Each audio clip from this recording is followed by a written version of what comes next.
హృదయముతో నేను యెహోవాను స్తుతించెదను. యెహోవా, నీ అద్భుత కార్యములన్నిటిని నేను వివరించెదను. మహోన్నతుడా, నేను నిన్ను గూర్చి సంతోషించి హర్షించుచున్నాను, నీ నామమును కీర్తించెదను. చాలండి, చిన్న ప్రార్థన చేసుకుందాం. మహోన్నతుడా, గనుడా, ఇదిగో తండ్రి, నీ మాటలు వినిపించుచుండగా ప్రభువా, నా ముఖాంతరములోంచి నీవే ఉండి ప్రభువా, నీ కృప చొప్పున మాత్రమే తండ్రి మాట్లాడి దీవించి ఆశీర్వదించమని మా రక్షకుడు విమోచకుడైన నా ప్రభువా, నీ ప్రజలు వినుచుండగా వారి హృదయంలో నీరు కట్టి ఫలింపచేసి దానిని అంగీకరించి గొప్ప ధన్యతను యోగ్యతను దయచేయమని మా రక్షకుడు విమోచకుడైన యేసు నామములో అడుగుచున్నాము తండ్రి, ఆమేన్. చూడండి ప్రియ సహోదరి సహోదరులారా, దావీదు మహారాజు ఆయన ఉన్న సమయంలో ఆయన చెప్తున్నాడు, ఏమంటున్నాడు? నేనైతే నా పూర్ణ హృదయముతో యెహోవాను స్తుతించెదను. ఏం చేస్తాడంట? స్తుతిస్తాడంట. అందుకే ఇట్టి ప్రేమ కలిగి, ఇట్టి ఆప్యాయత కలిగి ప్రభు సన్నిధిలో నిలబడినటువంటి ఒక సంఘం ఉంది. దావీదు మహారాజు ఎలాగైతే దేవుణ్ణి ఆనుకున్నాడో, దావీదు మహారాజు ఏ రీతిగా అయితే ప్రభు దగ్గర నిలబడ్డాడో, దావీదు మహారాజు ఎలాగైతే దేవుని సన్నిధిలో నిలబడి దేవుని యొక్క ప్రేమ పొందుకొని, దేవుని యొక్క దయ పొందుకొని, అందుకే అంటాడు 23వ కీర్తన మనం చూసినట్లయితే చూడండి, 23వ కీర్తనలో దావీదు మహారాజు అంటాడు, 23వ కీర్తనలో దావీదు అంటాడు, యెహోవా నా కాపరి. చూడండి, యెహోవా కానీ నాకు కాపరిగా ఉంటే నాకు ఏమీ లేమి అనేది ఉండదు, నాకు సమస్యలు లేవు. యెహోవా నాకు కాపరిగా ఉంటే నాకు బాధలు లేవు. యెహోవా నాకు కాపరిగా ఉంటే ఎట్టి సమస్యలైనా శోధనలైనా లేవు. అయితే నాకు ఏదైనా శ్రమలు వచ్చినా, అక్కడ చదవండి ఏమన్నదో, ఎటువంటి శ్రమలు వచ్చినా శోధనలు వచ్చినా ఏముంటుందంట? నీ దుడ్డు కర్రయు నీ దండము నన్ను ఆవరించును. ఏం చేసిద్దంట? ఆదరించిద్దంట. ఆయన దుడ్డు కర్ర, ఆయన దండం ఏం చేసిద్ది అంటే ఒక రక్షణ కవచం అనేది ప్రభు మనకి నిత్యము తోడుగా ఉంటాడనమాట. ఒక రక్షణ కవచం అనేది నిత్యం మనకు తోడుగా ఉంటుంది. ఆ రీతిగా మనం గమనిస్తూ ఉన్నట్లయితే దావీదు మహారాజు చిన్న వయసు నుంచి కూడా ప్రభువుని ఆధారపడి ప్రభు మీద నిలబడేటువంటి బిడ్డగా ఉన్నాడు. మనం చిన్న వయసు నుంచి గమనిస్తే దావీదు మొదట ఏమై ఉన్నాడు? పిల్లలందరూ ఎవరు లేరేంది? దావీదు ఏమై ఉన్నాడు? మేము మొదట్లో గొర్రెలా బాగా నిలబడు, బాగా కూర్చో. ఏం చెప్పాడు? గొర్రెల కాపరి. చిన్న గొర్రెల కాపరిగా ఉన్నటువంటి దావీదు జీవితంలో 23వ కీర్తనలో ఎలా ఆనుకున్నాడు ఆయన, 23వ కీర్తనలో ఎలా నిలబడ్డాడు మనం చూస్తే ఎలా ఉన్నాడు? యెహోవాయే నా కాపరి కాబట్టి ఇక ఏదైనా కానీ నాకు భయమే లేదు, నాకు ఏ భయము లేదు. అయితే ఎందుకు ఎలా ఉండాలి అంటే ఆయనని పూర్ణ హృదయముతో ఆయన ఏం చేయాలంట? పూర్ణ హృదయముతో ఆనుకొని ఉండాలంట. అందుకే ఈరోజు మనం ఒక సంఘం గురించి చదువుతాము. ఒక సంఘాన్ని గురించి మనము ఈరోజు దేవుని సన్నిధిలో నిలవబడి దేవుని నామాన్ని మహిమపరిచి దేవుని సన్నిధిలో గొప్పగా నిలబడినటువంటి ఒక సంఘం గురించి ఈరోజు మనం చదువుకుందాం. అదేంటంటే ప్రకటనల గ్రంథంలో 2వ అధ్యాయం 1వ వచనం మనం చూస్తే ఎపిసే అనేటువంటి ఒక చదువు. ఎఫెసులో ఉన్న సంఘపు దూతకు ఇలాగు వ్రాయుము, 7 నక్షత్రములు తన కుడి చేత పట్టుకొని 7 దీపస్తంభముల మధ్య సంచరించువాడు చెప్పు సంగతులేమనగా, నీ క్రియలను నీ కష్టమును నీ సహవాసమును నేను ఎరుగుదును. చాలు. మనకు మొత్తము బైబిల్ ఎన్ని సంఘాలు ఉన్నాయి? 7 సంఘాలు ఉన్నాయి. అయితే 7 సంఘాలలో ఒక సంఘం గురించి మనం మాట్లాడుకుందాం. మాసిదోనియా అనేటువంటి ఒక సంఘం ఉంది. మాసిదోనియా అంటే ఒక సంఘం ఉంది. ఆ సంఘం చాలా పేదరికంలో ఉన్న సంఘము. ఆ సంఘాన్ని చూస్తే వారి దగ్గర ఆ సంఘంలో ఉన్న ప్రతి వ్యక్తి ఎవరంట? పేదవారంట. వారు ప్రతి నిత్యం పనికి పోతే ₹1 డబ్బులు వస్తేనే వారు జీవించాల్సిన పరిస్థితులు ఉన్నటువంటి సంఘము. ఆ మాసిదోనియా సంఘం గురించి భక్తులైనటువంటి పౌలు సాక్ష్యం ఇస్తారు. మీరు చిన్న సంఘమైన మీ సంఘంలో చాలా తక్కువ మంది ఉన్నా, ఆర్థికంగా ఇబ్బంది పడుతున్నా, ఎలా ఉన్నా కానీ నీకున్న దానిలోనే నువ్వు ప్రభువుని ఆరాధించడానికి నీవు చూపిస్తున్నటువంటి ఆసక్తిని బట్టి నేను ప్రభువుని స్తుతిస్తున్నాను. హల్లెలూయా. సంఘం ఏమో చిన్నదేనంట, చూస్తే మళ్ళాగందరూ పని చేసుకుండాలంట. అయితే పరిచర్య కోసం కానీ పరిచర్య విషయంలోకి వస్తే వారు ఎలా ఉన్నారంట? భక్తులే సాక్ష్యం ఇచ్చే విధంగా ఆ యొక్క సంఘం ఉందంట. అలాగే అలాంటి సంఘంలో ఈరోజు ఎపిసే అనేటువంటి ఒక సంఘం గురించి మనము మాట్లాడుకుందాం. ఎపిసే సంఘం అంటే ఎపిసీలకు రాసిన పత్రిక ఉంది కదా, తీయద్దది. ఎపిసీలకు రాసిన పత్రిక ఉంది. ఆ ఎపిసీలకు రాసిన పత్రిక, స్తోత్రం, ఆ పత్రికను బట్టి మనం చూస్తే పౌలు ఆ సంఘములో ఏం రాశాడంట? ఆ సంఘానికి ఒక లేఖ రాశాడు. ఇక్కడ మనం చూస్తే ప్రకటనల గ్రంథంలో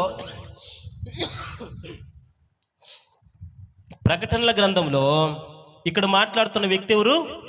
యోహాను తన దర్శనం ద్వారా ఆ పద్మాసు దీపంలో ఉన్నప్పుడు ఆ 7 నక్షత్రాలు అంటే కడవరి రాక సమయంలో, కడవరి యొక్క సమయంలో ఆ 7 నక్షత్రాలు పట్టుకొని వస్తున్నటువంటి దూత చెప్పుతున్న సాక్ష్యం ఏమంటే, అసలు ఎపిసి సంఘం అనే గురించి, ఎపిసి గురించి 2 మాటలు మనం మాట్లాడుకుందాం.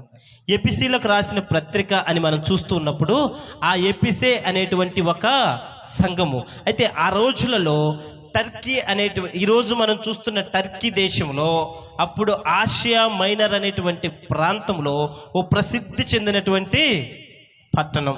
ఇప్పుడు మనం చూసినట్లయితే గుంటూరు పట్టణం ఉంది. ఇంకా మనం బాగా పెద్ద పట్టణం చూడాలనుకుంటే మద్రాసు పట్టణం ఉంది.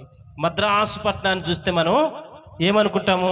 ప్రసిద్ధి చెందిన పట్టణము, అనేక వస్తువులు, ఫ్యాక్టరీలు ఉన్నటువంటి పట్టణముగా ఆ రోజుల్లో ఈ ఎపిసి పట్టణము ఉందంట. అలా ఉన్నటువంటి ఆ పట్టణంలో అప్పటికే ఆ పట్టణం ఏమైందంటే వ్యాపార కేంద్రంగా ఏర్పాటు చేసినటువంటి పట్టణముగా ఉంది. వ్యాపార కేంద్రం అంటే ఏంటి? ఇప్పుడు మనం హైదరాబాద్ పోయామనుకో, ఆ పట్టణంలో మనకు కావాల్సినవి సమస్తము దొరుకుతాయి అన్నమాట. అలాగే ఆ రోజుల్లో యేసుక్రీస్తు ప్రభువారు బ్రతికి ఆ యొక్క సంచరించి మరణించిన సమయంలో అక్కడ ఉన్నటువంటి ఒక పట్టణం, ఆ పట్టణము ఎపిసి అనేటువంటి పట్టణము చాలా పెద్ద పట్టణముగా ఉంది. ఆ పట్టణంలో మంచి వ్యాపారము చేసేటువంటి పట్టణముగా ఉంది. అయితే ఆ పట్టణం దేనికి సాదృశ్యంగా ఉందంటే, ఇటు గ్రీసు దేశానికి, అటు రోమన్ దేశానికి, గ్రీసు దేశానికి, రోమన్ దేశానికి వారు ఆరాధించే ఒక దేవత ఉంది. ఆ దేవతను ఆరాధించే ఓ పెద్ద గుడి ఉంది. ఇప్పుడు హన్నా విషయం మనం చూస్తే, హన్నా ఎక్కడికి వెళ్ళింది? షీలోహు అనేటువంటి దేవాలయానికి వెళ్ళింది. అలాంటిదే షీలోహు దేవాలయంలో ఎవరున్నారు? యెహోవా దేవుడు ఉన్నాడు. అలాగే ఈ యొక్క ఎపిసి పట్టణంలో గ్రీసు దేశస్థులకి, రోమన్ దేశస్థులకి ఒక అన్య దేవత దేవాలయం ఒకటి అక్కడ ఉందంట. అయితే అక్కడుండే ఆ దేవాలయం అక్కడ ప్రసిద్ధిగాంచింది. అయితే ఆ యొక్క దేవాలయం పేరేందంటే ఆర్టిమిస్ అనేటువంటి దేవాలయం. మీకు తెలుసా, మన ప్రపంచంలో 7 వింతలు ఉన్నాయి. ఎన్నున్నాయి? 7 వింతలు ఉన్నాయి. కొన్ని చెప్పండి ఎవరైనా ఇంతలు ఏంటి మీకు తెలిసినాయి? పాస్టర్ అమ్మ నువ్వు చెప్పు, ఒక 4 వింతలు చెప్పు. సుప్రియ చెప్పు, 4 వింతలు చెప్పు. ఐషు చెప్పు. వింతలు తెలీదా? Walls most famous. చెప్పండి, 2 3 చెప్పండి. వాళ్ళు కూడా తెలుసుకోవాలి కదా. జాస్మిన్ అక్క చెప్పక్క. China wall, Taj Mahal, Egypt pyramids, ఇంకా ఈఫిల్ టవర్. ఇలా ఉన్నటువంటి దాంట్లో 7 మాత్రమే ప్రత్యేకంగా ప్రపంచ దేశంలో ఉన్నాయి. ఈ ప్రత్యేకతలో ప్రత్యేకమైన ఒక గుడి ఏంటంటే ఆర్టెమిస్ అనేటువంటి గుడి. ఈ గుడి ప్రపంచంలో పురాతనమైనటువంటి గుడి. అయితే అక్కడ గ్రీసు దేశస్థులు, రోమన్ దేశస్థులు ఆ దేవుళ్ళను ఆరాధన చేసే ప్రత్యేకమైన కేంద్రంగా ఉంది. ఈరోజు మనం గుంటూరు పట్టణానికి వెళ్ళాం. అక్కడ మనం ఒక దేవాలయం దర్శిస్తాం. ఏ దేవాలయం చెప్పండి? గుంటూరు పోయామనుకో ఒక దేవాలయం దర్శిస్తాం. ఎవరు దేవాలయం ఉందాడా? హోసన్న మందిరం అని మనము ఆ పట్టణం. అలాగే వాళ్ళు కూడా అప్పట్లో దేవుణ్ణి ఆ యొక్క దేవతను దర్శించడానికి ప్రత్యేకమైన కేంద్రంగా ఉన్నటువంటి ఆ ఎపిసిలో ఆర్టెమిస్ అనేటువంటి దేవాలయం ఉందంట. అక్కడ పూజలు పునస్కారాలు చేసుకుని ప్రత్యేకంగా ఆ పట్టణము మంచి అభివృద్ధి చెందిన పట్టణముగా ఉండి వ్యాపార పట్టణంగా ఉంది. కాబట్టి ఆ పట్టణములోకి మన అపోస్తులుడైనటువంటి పౌలు అడుగు పెట్టడం జరిగింది. ఆమేన్, హల్లెలూయా. ఏం జరిగిందంట? అన్యులు ఉన్నారు. పెద్ద పట్టణము, ప్రత్యేకమైన పట్టణము, దేవుడు తెలియనటువంటి పట్టణము. యేసుక్రీస్తు ప్రభువారంటే గిట్టని పట్టణము. యేసుక్రీస్తు ప్రభువారు చూడాలన్నా కానీ మాట్లాడాలన్నా కానీ యేసు ప్రభువు అనే మాట వచ్చిందంటే వారిని ఏం చేసే పట్టణం అది చెప్పండి? స్టెఫెన్ ఏం చేశారు? నిలువున రాళ్ళతో కొట్టి చెప్పారు. అలాంటి పట్టణమే ఈ ఎపిసి పట్టణము. ఇప్పుడు దాకా మనం ఏమనుకుంటున్నాం? ఎపిసి పట్టణం అంటే, ఎపిసీలు అంటే ఓ గొప్పోళ్ళు, ఆ ఎపిసిలో పౌలు వెళ్ళాడు, పత్రికలు రాశాడు అనుకుంటున్నాం కదా. మరి ఇప్పుడు అక్కడ ఏముంది? ఆర్టెమిస్ అనే దేవాలయము, వారి దేవతలను పూజించుకునే ప్రత్యేక వ్యాపార కేంద్రము. ఇక్కడ బలిష్ఠులు ఉంటారు. యేసుక్రీస్తు ప్రభు అంటే పడనటువంటి ఆ పట్టణంలోకి భక్తుడైనటువంటి పౌలు మొదటిసారి దానిలో అడుగు పెట్టాడంట. హల్లెలూయా. అయితే అక్కడ అడుగుపెట్టినటువంటి ఈ పౌలు 2 సంవత్సరాలు అక్కడున్నాడు. ఎక్కడున్నాడు? ఆ ఎపిసే పట్టణంలోకి అడుగుపెట్టిన పౌలు 2 సంవత్సరాలు అక్కడుండి ఏం చేశాడంటే ఆయన మొదటిగా సంఘాన్ని స్థాపించాడు. హల్లెలూయా. ఇప్పుడు ఏం జరిగింది? ప్రభువు తెలియని ప్రాంతము, ప్రభువు లేని ప్రదేశము, ప్రభువు అంటే గిట్టని ప్రాంతంలోనికి భక్తుడైనటువంటి పౌలు వెళ్ళి ఆ ప్రాంతంలో అడుగుపెట్టి 2 సంవత్సరాలు అక్కడుండి మనోడేం చేస్తున్నాడంట? ఒక సంఘాన్ని స్థాపించాడంట. ఇప్పుడు ఏం జరుగుతుంది అక్కడ? బాగా అన్యులు హిందువులు ఉన్న ప్రాంతం. ఆ ప్రాంతంలోకి వెళ్ళి ఇప్పుడు పౌలు మొదటిగా ఆడ సంఘాన్ని ఏర్పాటు చేసి చిన్న గుడారం వేసుకుంటా అనుకుందాం.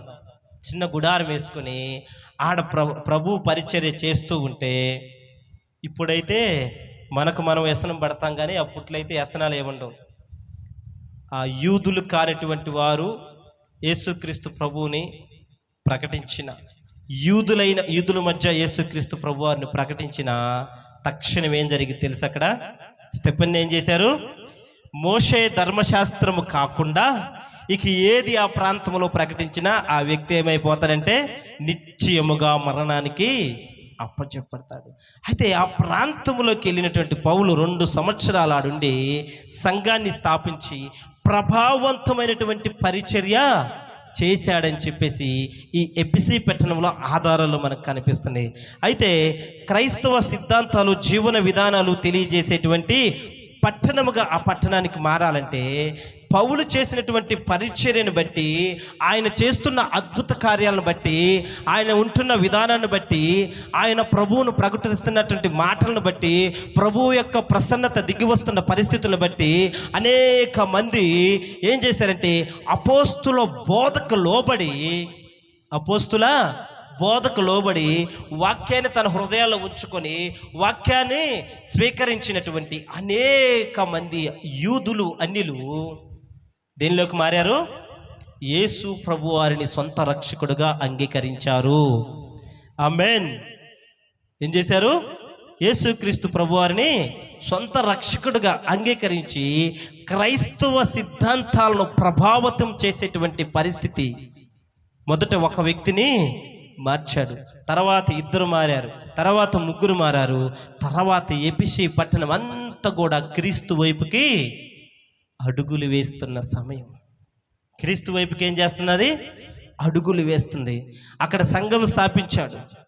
అక్కడ ప్రజలు గ్రీకు రోమన్ ప్రజలు అని చెప్తున్నారు. ఆ దేవతలను ఆరాధించేవారు ఉన్నారు. అయితే పౌలు చేసినటువంటి గొప్ప పరిచర్య ద్వారా ఆ పట్టణంలో ఏం జరిగిందంట? గొప్ప ఉద్యమం లేసిందంట. ఎలా లేచింది ఉద్యమం చెప్పండి? పౌలు వెళ్ళాడు, గొప్పదే. ఆ హిందువుల మధ్య నిలబడ్డాడు, అన్యుల మధ్య నిలబడ్డాడు. మరి ఆ అన్యులు పౌలు ఏం చేశాడు? గొప్ప ఉద్యమం కలిగే పరిచర్య చేశాడు అని చెప్తున్నాను. మరి ఇక్కడ ఆడేం లేచిందంట? ఆ పట్టణంలో గొప్ప ఉద్యమం లేచింది. మరి ఈరోజు కూడా మనది ఒక సంఘము దేవుడు ఏర్పాటు చేశాడు. ఈ సంఘంలో మనమున్నాము. సేవకుడిగా ప్రభువు నిలబెట్టాడు. విశ్వాసులుగా మీరందరూ ఉన్నారు. మరి మన సంఘము, మన పట్టణము, మన గ్రామం ఉద్యమం వేయాలంటే ఏం చేయాలి? 119వ కీర్తన 58వ వచనం చూడండి. ఇప్పుడు మనము కూడా సంఘం స్థాపించాం. ఈ సంఘం ఎవరు స్థాపించారు? మాట్లాడండి ఒకసారి.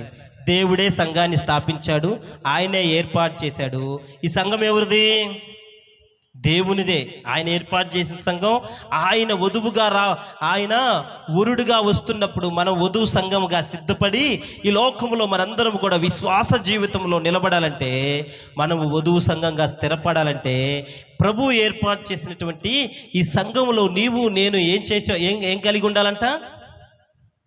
ప్రభు ప్రేమను కలిగి నిలవబడాలి. ఇప్పుడు చూస్తే ఎఫెసు పట్టణంలో ఏమీ లేదు, క్రైస్తవ జీవితం లేనప్పుడు పౌలు అక్కడికి వెళ్ళాడు. ప్రభావవంతమైన సేవ చేశాడు. ఎలా సేవ చేస్తే అక్కడ ప్రభావవంతమైంది చెప్పండి?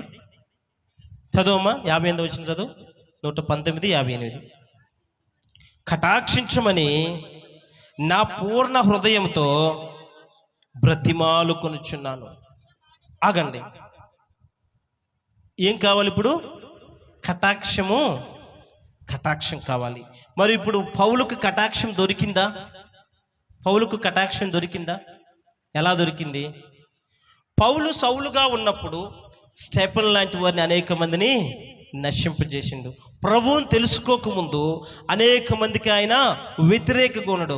పౌలు తెలుసుకున్న సమయంలో అనేక మందిని హింసించి దేవుని సన్నిధిలో నిలబడకుండా, సువార్త ప్రకటన చేయకుండా ఆయన ఏం చేశాడు? వెనక్కి నెట్టివేశాడు. మరి ఇప్పుడు కటాక్షం లేదు కదా.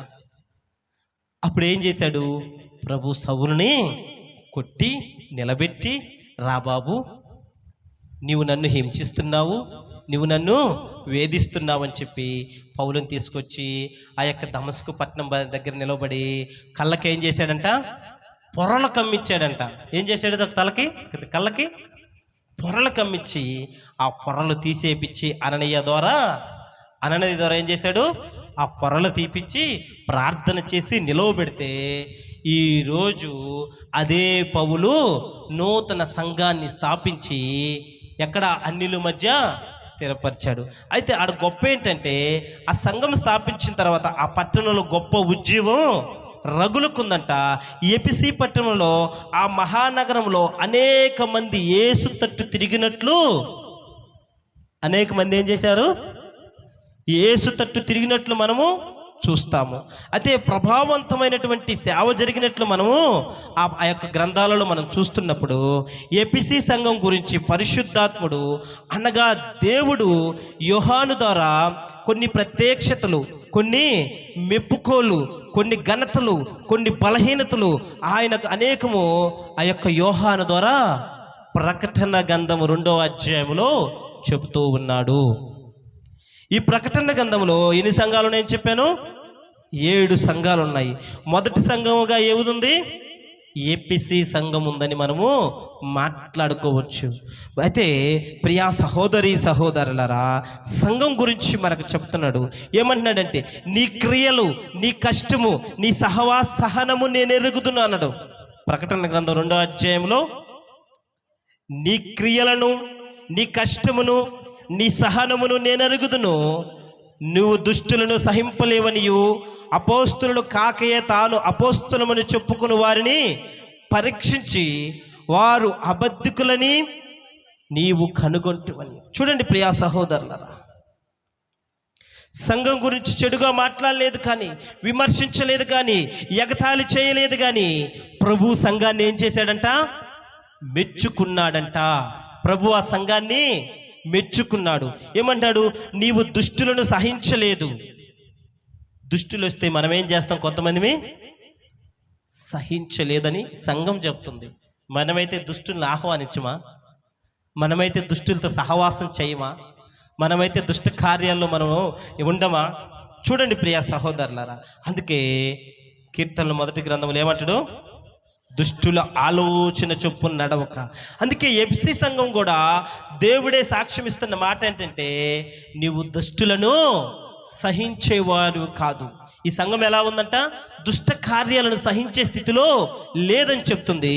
ఈరోజు సంఘం పట్ల దృష్టి నిలిపినటువంటి దేవుడు ఆ సంఘం ఎంత కష్టపడుతుందో, ఎంత ప్రయాసపడుతుందో, ఆ సంఘంలో ఉన్నటువంటి క్రియలేంటో, కష్టమేంటో, సహవాసమేంటో, సహనమేంటో దేవుడు చూస్తున్నాడు.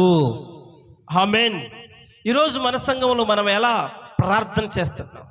మన సంఘంలో దేవుడు ఎలా దిగి వస్తున్నాడు? ఆయన అద్భుత కార్యాలు ఏం చేస్తున్నాడు?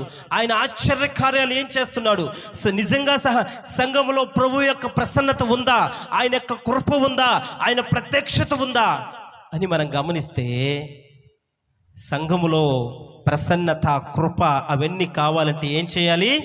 మన యొక్క ప్రార్థనను బట్టి ఆ సంఘము ఎలాంటిదో ఇక్కడ మాసిదోనియ సంఘానికి దేవుడు ఏమని చెప్పాడు? మాసిదోనియ సంఘానికి ఏమన్నాడు?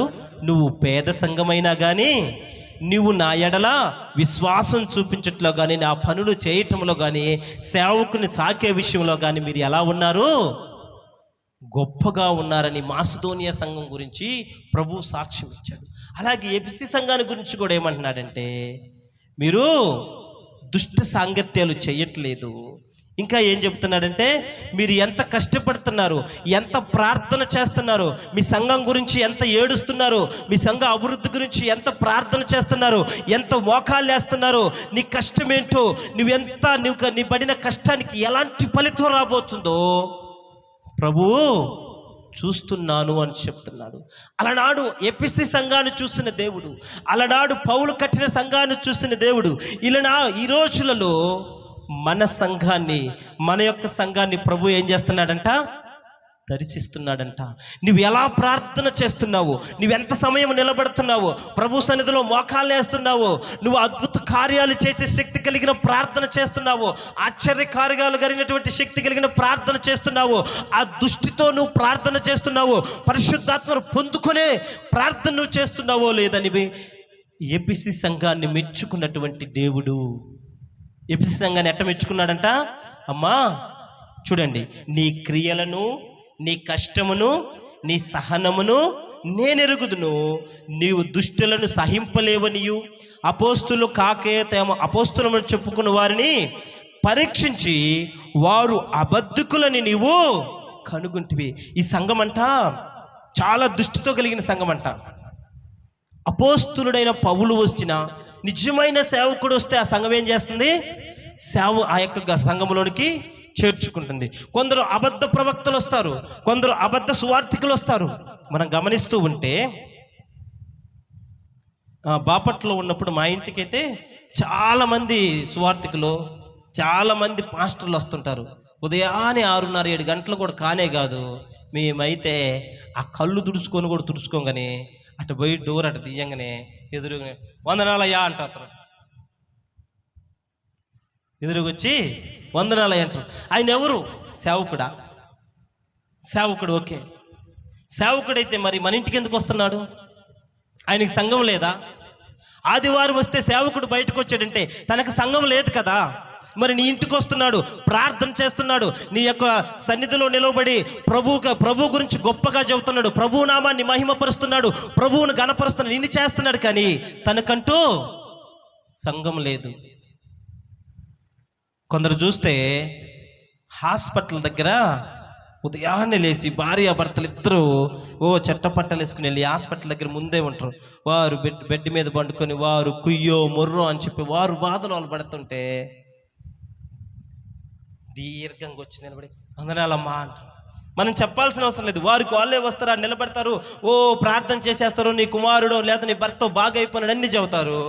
మరి ప్రార్థన చేసావుగా, మరి నువ్వు బయలుదేరి వెళ్ళిపోవచ్చుగా. ప్రార్థన చేసిన కాడి నుంచి ఇంకా ఆ చేతులు ఇట్లా గీరుకుంటా ఉంటారు. దేనికి? నేను రమ్మని వాళ్ళు పిలిచారా? లేకపోతే నువ్వు వాళ్ళ సేవకుడివా? ఆ సంఘాన్ని ఏమైనా పోషిస్తున్నావా? ఆ సంఘం గురించి మోకరించావా? ఆ సంఘం గురించి ఏమైనా కన్నీరు కారుస్తున్నావా? రోదన పెడుతున్నావా? సంఘం గురించి ఆ ప్రజల గురించి నీకేమైనా తెలుసు అంటే ఈరోజు అబద్ధ ప్రవక్తకులు సంఘాల మీదకి నడిచి వస్తున్నారు. మనం గమనిస్తూ ఉంటాం. సేవకుడు అంటే సేవ చేయాలి అంటే తనకంటూ ఒక సంఘము స్థిరపరచుకుంటాడు. తనకంటూ ఒక సంఘాన్ని స్థిరపరిచి ఆ సంఘము కోసం దీవారాత్రులు ధ్యానించి, దీవారాత్రులు కన్నీరు విడుచు, రోషము కలిగి, పౌరుషం కలిగి తను ప్రార్థన చేస్తూ తన వెనకాల ఉన్నటువంటి విశ్వాసులను కూడా నిత్యము ప్రార్థనలో నడిపిస్తూ పౌరుషం కలిగి, రోషము కలిగి ప్రార్థన చేపించాలని ఆసక్తి కలిగినటువంటి వాడే సేవకుడై ఉంటాడు. ఈ రోజుల్లో అలా కాకుండా చాలామంది ఏం చేస్తున్నారంటే నా ప్రభువు నన్ను సేవకు బొమ్మన్నాడని చెప్పి ప్రతి ఒక్కరు ఒక బ్యాగ్ తగిలించుకొని ఇంటింట తిరిగి, ప్రియా సంఘమా, అలా వచ్చే సంఘాన్ని ఈ ఎపిసి సంఘం ఏం చెప్తుందో తెలుసా? మేము చేర్చుకోము. అందుకే చదవండి ఏమంటుంది?